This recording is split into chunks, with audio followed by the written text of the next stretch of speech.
The 2025 Volkswagen Tiguan revealed its all-new look at the end of last year. This marks the beginning of the third generation of Volkswagen's compact crossover, and the automaker seems to have improved the Tiguan across the board.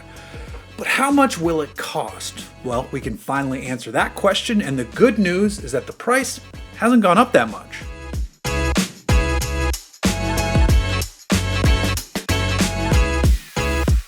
The biggest bits of news on this third-gen Tiguan are engine improvements, nicer materials on the inside, and saying goodbye to that optional third row.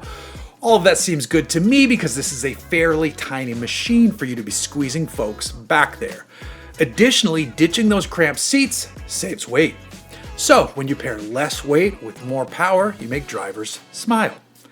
That power comes by way of the familiar 2-liter turbocharged 4-cylinder engine.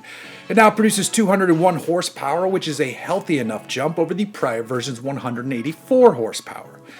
On the outside, I do think this new Tiguan looks good, especially on this R-line VW is showing off. You've got a fun wheel design, the family front lighting element, a great fender and shoulder line creating a good stance, and a solid shape to the roof line. Inside, the cabin looks like a definite upgrade over the outgoing version. Plus, the upper trims have some seriously nice features like quilted leather, massaging front seats, walnut wood trim, and an upgraded Harman Kardon sound system. But as I said at the beginning, the price hasn't gone up drastically. The 2025 Volkswagen Tiguan's base front-wheel drive S model starts at $30,920. Even on this base model, you get the 10.25-inch digital gauge cluster setup, keyless entry, dual zone climate control, wireless charging, and a 12.9-inch center screen. You can jump to 4Motion all-wheel drive on the base model for another $1,500. When you step up to the SE, you swap on 19-inch wheels instead of 17s, add remote start, a power rear liftgate, and ambient lighting if you want to set the vibes. Climbing further, you have the SE R-Line Black. This one basically gets you the R-Line style upgrades at the SE trim level. So it's stuff like 20-inch wheels, the R-Line bumpers and badges, and other styling bits.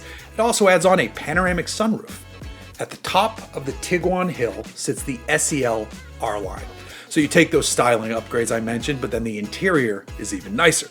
This is where you jump from the standard 12.9-inch center screen to a 15-inch display.